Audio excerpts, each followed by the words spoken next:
대학 생활에서 학점은 단순한 숫자가 아닙니다. 여러분이 한 학기 동안 쏟아온 노력, 과제와 시험에 들인 시간, 그리고 스스로 세운 목표를 얼마나 달성했는지를 보여주는 중요한 지표입니다. 하지만 최근 본교의 성적평가 기준에 큰 변화가 생기면서 그동안 비교적 여유롭게 학점을 관리하던 학생들도 이제는 더 치열한 경쟁을 해야 한다는 부담을 느끼고 있습니다. 학교는 공정성을 강화하기 위한 조치라고 말하지만 학생들 사이에서는 기대와 동시에 혼란의 목소리가 커지고 있습니다.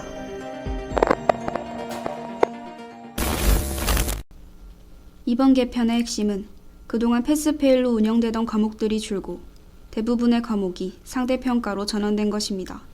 학교 측은 성적 인플레이션을 막고 공정성을 강화하기 위한 시도라고 설명했습니다.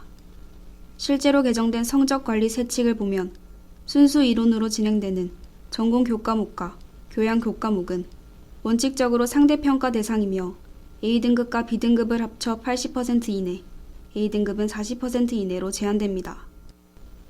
다만 모든 과목이 바뀐 것은 아닙니다. 수강 인원이 14명 이하인 전공이론 과목이나 이론 병행 과목은 교수자의 재량으로 절대평가가 가능하고 봉사, 취창업 관련 과목 등은 여전히 패스페일로 운영됩니다. 즉 이번 개편은 전면적인 변화라기보다 상대평가 확대 속에서 예외 규정을 둔 부분적 변화입니다. 학생들은 어떻게 느끼고 있을까요? REC 부경이 실시한 설문조사에서 74.2%의 학생이 성적 부담이 늘었다고 답했고 32.3%는 공정하지 않다고 응답했습니다. 또한 응답자의 절반에 가까운 48.4%는 이번 개편이 본인의 졸업 계획이나 전공 학점 충족에 영향을 미칠 것이라고 예상했습니다. 패스 올 페일 과목이 상대평가로 몇몇 개 변화가 되면서 도전과 혁신, 창업과 같이 전공 과목이 자선 과목으로 변경되는 등 학생들의 졸업 요건에 갑작스러운 변화가 생겨 혼란이 야기되는 것 같습니다.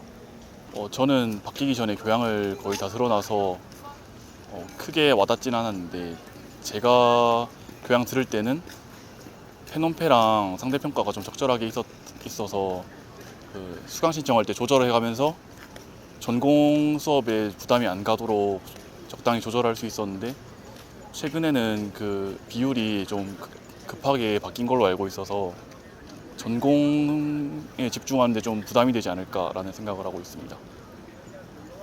교양 과목에 좀 더 참여도를 높일 수 있는 방법일 수도 있지만 교양보다는 전공에 집중하는 것이 더 맞다고 생각해서 교양 과목에 부담이 늘어난 게 좋은 변화는 아니라고 생각합니다. 특히 도전과 혁신 창업 과목의 이수 구분 변경은 큰 불만을 낳았습니다. 작년까지만 해도 전공 선택으로 인정되던 이 과목이 올해 2학기부터는 자유선택으로만 인정되면서 졸업 요건을 맞추기 위해 추가 과목을 들어야 하는 학생들이 생겼습니다. 학과마다 이 과목을 전공으로 인정하는 기준이 다르다는 점도 형평성 문제로 지적됐습니다.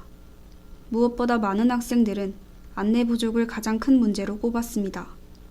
개정 사실을 거의 안내받지 못했다는 응답이 40%를 넘었고 학칙 내용이 어렵고 자주 바뀌어 헷갈린다는 의견이 많았습니다. 1학기에는 상대평가였다가 2학기에는 또 바뀐다는 불만처럼 예측 가능성이 떨어진다는 점이 반복해서 언급됐습니다. 학교 측은 제도 변경의 취지가 성적 인플레이션 방지와 학문적 성취도를 객관적으로 평가하려는 데 있다고 강조합니다. 대학 관계자는 교양 과목 전면 상대평가 전환은 전공 선택권 확대 과정에서 학사 운영의 공정성을 확보하기 위한 조치라며 교과 이수 체계나 졸업 요건 변경과는 관련이 없지만 전공 외 다양한 영역의 기초 역량을 높이는 데 의미가 있다고 밝혔습니다. 또 이를 통해 우리 대학이 지향하는 융복합 창의 인재 양성에도 기여할 것이라고 강조했습니다.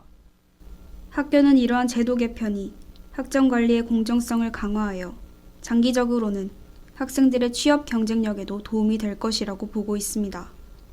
하지만 잦은 학칙 변경에 대한 학생들의 혼란과 통보식 운영에 대한 비판은 학교가 귀 기울여야 할 대목입니다.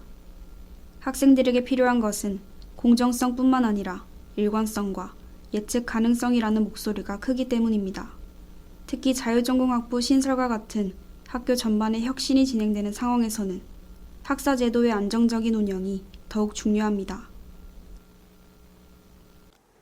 본교의 성적평가 기준 개편은 공정성 강화라는 목표와 학생들의 혼란이 나는 과제를 동시에 안고 있습니다.